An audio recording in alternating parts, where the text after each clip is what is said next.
Assalamualaikum warahmatullahi wabarakatuh. Selamat siang teman-teman. Pada kesempatan ini saya, Amelia Ibda Agustina, akan mempresentasikan mengenai jenis-jenis data informasi digital yang ada di sekolah, bagaimana memanfaatkannya, serta apakah data itu berperan dalam pengambilan keputusan atau hanya sekedar menjadi arsip semata. Nah, di era digitalisasi saat ini, hampir semua aspek pendidikan itu telah terdigitalisasi. Data dan informasi yang dulu hanya berbentuk arsip fisik, seperti buku atau kertas, kini sudah menjadi banyak yang berbentuk digital. Nah, hal ini bertujuan untuk meningkatkan efisiensi dan akurasi serta transparansi yang ada dalam pengelolaan sekolah.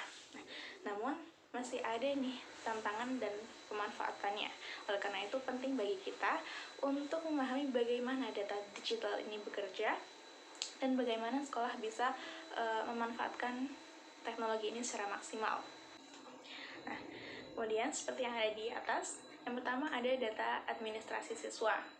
Ya, data tersebut itu mencakup informasi siswa tentang biodatanya seperti NISN, nama, tanggal lahir, alamat, riwayat pendidikan, pendidikan sebelumnya, bahkan prestasi akademik dan non-akademik. Kemudian ada manfaatnya yaitu untuk memudahkan sekolah dalam mengelola administrasi siswa, termasuk dalam pencatatan presensi dan riwayat pendidikan mereka. Kemudian data tersebut memungkinkan guru dan wali kelas untuk memahami kondisi siswa secara lebih mendalam. Data ini juga sangat berguna dalam pemberian beasiswa bagi siswa berprestasi atau yang membutuhkan bantuan finansial. Juga bisa digunakan untuk inventaris akademik bagi siswa yang mengalami kesulitan dalam belajar atau memiliki kondisi kesehatan tertentu yang perlu perhatian khusus. Selanjutnya, ada data akademik, nilai dan evaluasi. Data ini mencakup data nilai ujian, nilai tugas, nilai ulangan harian, atau ujian tengah semester. Nah, ujian akhir semester juga bisa, rekam jejak perkembangan belajar siswa juga bisa. Apa sih manfaatnya? Manfaatnya bisa jadi membantu guru, membantu orang tua juga, dan siswa sendiri itu untuk melihat perkembangan belajar mereka secara real time. Bisa menjadi bahan evaluasi juga untuk meningkatkan metode pembelajaran di sekolah ataupun belajar mandiri di rumah.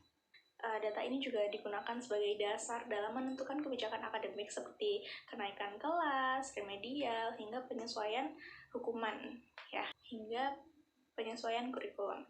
Nah, data ini juga penting untuk mengevaluasi efektivitas metode pengajaran yang digunakan oleh guru. Kemudian ada data kehadiran siswa dan guru. Nah, data ini mencakup kehadiran siswa dan guru yang biasanya tercatat dalam sistem advansi digital seperti aplikasi punya sekolah sendiri atau fingerprint-nya. Begitu. Nah, manfaatnya apa sih? Manfaatnya itu memudahkan pencarian dan rekapitulasi secara otomatis sehingga mengurangi resiko kesalahan pencatatan dari yang manual. Kemudian bisa juga untuk membantu dalam menganalisis tingkat kedisiplinan siswa dan guru, karena memang nggak semua guru juga disiplin. Nah,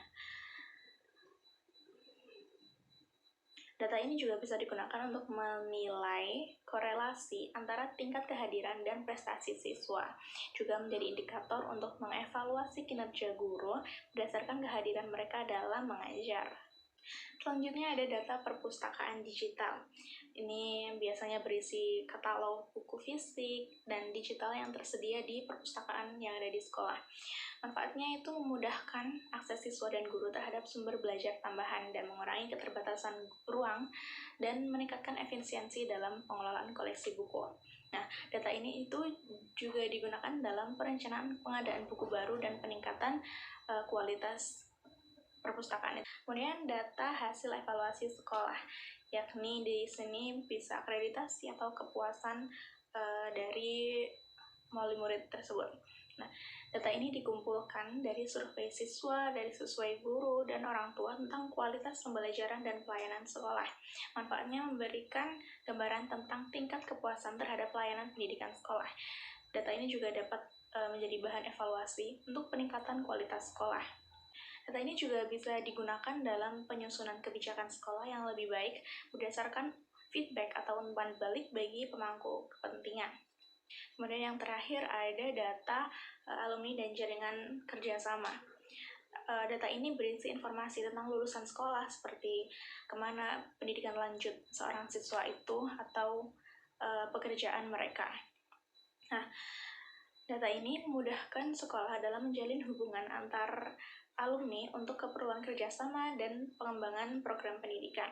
Data ini juga bisa digunakan untuk mengevaluasi efektivitas kurikulum sekolah dan menyelesaikannya dengan kebutuhan kerja yang akan datang.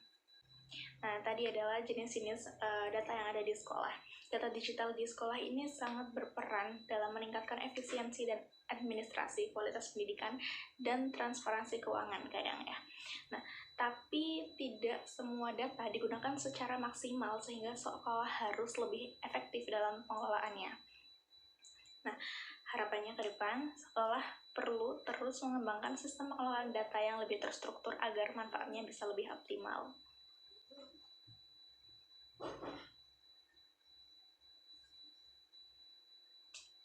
Demikian pemaparan dari saya, semoga bisa memberikan wawasan lebih dalam tentang seberapa pentingnya data digital di sekolah. Terima kasih atas perhatiannya.